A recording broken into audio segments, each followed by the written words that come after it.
अभिनेते राहुल सोलापूरकर यांच्या विरोधात आंबेडकरी अनुयायी आता आक्रमक झाल्याचं पाहायला मिळत आहे। राहुल सोलापूरकरांच्या पुण्यातील निवासस्थानाबाहेर त्यांनी पुन्हा एकदा आंदोलन केलंय आणि राहुल सोलापूरकरांविरोधात आंबेडकरी अनुयायांनी घोषणाबाजी सुद्धा केलेली आहे। डॉक्टर बाबासाहेब आंबेडकरांसंदर्भात केलेल्या वक्तव्याचा यावेळी निषेध सुद्धा नोंदवण्यात येतोय। यापूर्वी सुद्धा शिवरायांबद्दल जे वादग्रस्त वक्तव्य केलं होतं त्याच्या विरोधात शिवसैनिकांनी सुद्धा त्यांच्या घराबाहेर बरंच आंदोलन छेडलेलं होतं। बऱ्याच राजकीय प्रतिक्रिया आक्रमक उमटल्याचं पाहायला मिळालं। बऱ्याच एक्सपोज आपण पाहिल्या, जितेंद्र आव्हाड आक्रमक झालेले पाहायला मिळाले। बऱ्याच राजकारण्यांच्या प्रतिक्रिया संतप्त पाहायला मिळाल्या आणि त्यानंतर पुन्हा एकदा हाच आक्रमक पवित्रा कुठेतरी हे आंदोलन घेताना पाहायला मिळत आहेत। अधिकची माहिती कर आमचे प्रतिनिधी ज्ञानेश्वर चौतमल आपल्या सोबत आहेत। ज्ञानेश्वर, एकदा शिवरायांसंदर्भात वादग्रस्त वक्तव्य, त्यानंतर पुन्हा एकदा आंबेडकरांविरुद्ध विधान आणि त्यानंतर माफी मागून सुद्धा आंबेडकरी अनुयायी आता आक्रमक झाल्याचं पाहायला मिळत आहे। काय नेमकं म्हणणं आहे यांचं?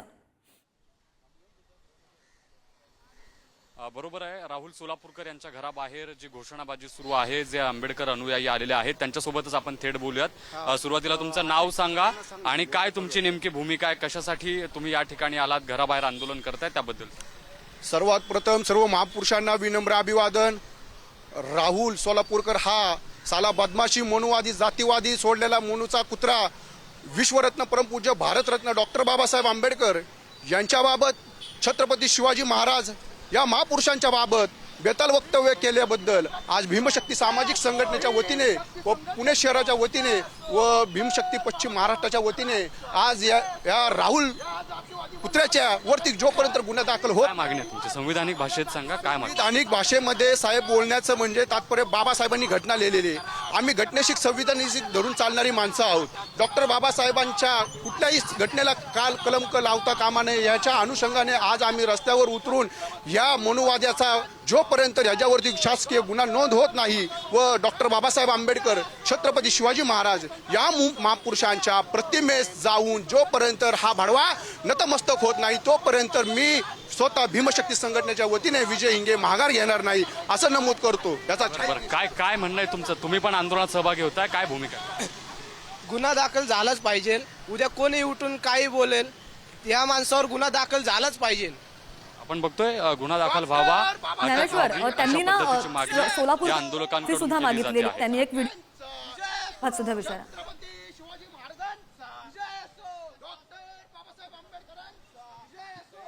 राहुल सोलापूरकर यांनी माफी मागितलेली आहे, त्या संदर्भात सुद्धा या अनुयायांना आपण विचारूया।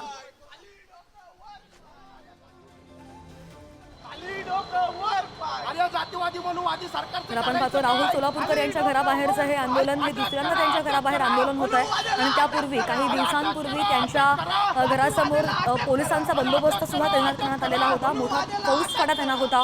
मात्र त्यानंतर सुद्धा अभिनेते राहुल सोलापूरकर यांच्या विरोधात आंबेडकरी अनुयायी आक्रमक झाल्याचं पाहायला मिळत आहे आणि राहुल सोलापूरकरांच्या पुण्यातील निवासस्थानाबाहेर हे त्यांचं आंदोलन सुरू आहे। पुन्हा एकदा आमचे प्रतिनिधी ज्ञानेश्वर चौतमल आपल्या सोबत आहेत। ज्ञानेश्वर, हे आंबेडकरी अनुयायी दिसतात, मात्र आता पोलीस सुद्धा तिथे दाखल झाल्याचं पाहायला मिळत आहे। बरोबर आहे, पोलिसांचा जो बंदोबस्त आहे तो गेल्या 7 दिवसांपासून आहे। आपण जर पाहिलं तर राहुल सोलापूरकर यांचं जे निवासस्थान आहे, हा जो रस्ता आहे, हा रस्ता देखील वाहतुकीसाठी बंद करण्यात आलेला आहे। पाठीमागच्या बाजूला दंगल नियंत्रण पथकाची जी गाडी आहे ती देखील आपल्याला पाहायला मिळते आहे। पोलिसांचा बंदोबस्त तैनात आहे, वेगवेगळी पथकं जी आहेत ती पोलिसांची या ठिकाणी आपल्याला तैनात असल्याचं पाहायला मिळतंय। ज्यात वज्र असेल किंवा CRPF असेल, दंगल नियंत्रण पथक असेल, अशा वेगवेगळ्या ज्या गाड्या आहेत, वेगवेगळी जी पथकं आहेत पोलिसांची, ती या बंदोबस्तात आपल्याला बघायला मिळतात। कुठल्याही पद्धतीचा अनुचित प्रकार घडू नये यासाठी हा सगळा पोलिसांकडून जो बंदोबस्त आहे तो या ठिकाणी लावण्यात आलेला आहे। गेले 7 दिवस पोलिसांच्या ह्या अशा वेगवेगळ्या पथकांच्या जवळपास 5 ते 6 गाड्या या ठिकाणी दाखल आहेत। 70 ते 80 पोलिसांचा जो बंदोबस्त आहे तो आपल्याला या सगळ्या सोसायटीच्या परिसरात असल्याचं बघायला मिळतं। इतकंच नाही तर 7 ते 8 अधिकारी देखील या सगळ्या राहुल सोलापूरकर यांच्या निवासस्थानाच्या बाहेर आपल्याला तैनात असल्याचं बघायला मिळतं आणि आता जी आपण घोषणाबाजी सुरू असल्याचं पाहतोय राहुल सोलापूरकर यांच्या घराबाहेर, त्यांच्या घराबाहेर ही जी सगळी आंदोलकांची जी भूमिका आहे ती या ठिकाणी त्यांच्याकडून मांडली जाते आहे। बाबासाहेब आंबेडकर यांचा जो फोटो आहे तो आंदोलकांच्या हातात बघायला मिळतो आणि अटकेची जी मागणी आहे ती हे सगळे आंदोलक जे आहेत ते करताना आपण या ठिकाणी पाहतो आहोत। हो ज्ञानेश्वर आंबेडकरी अनुयायांची जी मागणी आहे ती तर आपण ऐकलेलीच आहे, मात्र संख्या सुद्धा या अनुयायांची आता वाढताना पाहायला मिळते. हे जे आंदोलन होतं ते नियोजित होतं का? नाही, अचानक पद्धतीने हे आंदोलक जे आहेत ते या ठिकाणी आलेले आहेत. अर्थात गेले 7 दिवस वेगवेगळ्या संघटनांनी निषेध नोंदवलेला होता. इतकंच नाही तर शिवसेनेचं आंदोलन देखील झालेलं होतं. या सगळ्या पार्श्वभूमीवर कुठलाही अनुचित प्रकार घडू नये यासाठी पोलिसांकडून जी खबरदारी घेतली जाते आहे, जी पथकं तैनात आहेत त्या पथकानं अर्थात घरात कोणी शिरू नये असा पोलिसांचा प्रयत्न आहे. कुठलाही अनुचित प्रकार घडू नये यासाठी खबरदारी पोलीस घेतात आणि रस्ता जो आहे तो वाहतुकीसाठी बंद करण्यात आलेला होता. आणि आपण पाहतो आंदोलकांकडून जी घोषणाबाजी आहे ती सोसायटीच्या बाहेर, घराबाहेर राहुल सोलापूरकरांच्या आपल्याला पाहायला मिळते.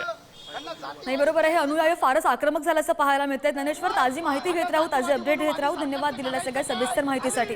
आणि काय झालेलं आहे तर अभिनेते राहुल सोलापूरकर यांच्या विरोधात आंबेडकरी अनुयायी हे आक्रमक होतानाची दृश्य आपण पाहतोय.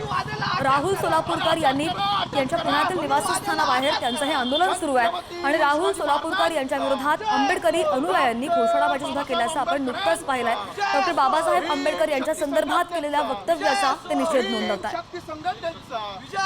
डॉक्टर बाबासाहेब आंबेडकरांचा त्याच पार्श्वभूमीवर पोलिसांचा हा तगडा बंदोबस्त सुद्धा आपल्याला पाहायला मिळतो. याचे ताजे अपडेट्स तुमच्यापर्यंत पोहोचवत आहे. जातीवादी म्हणून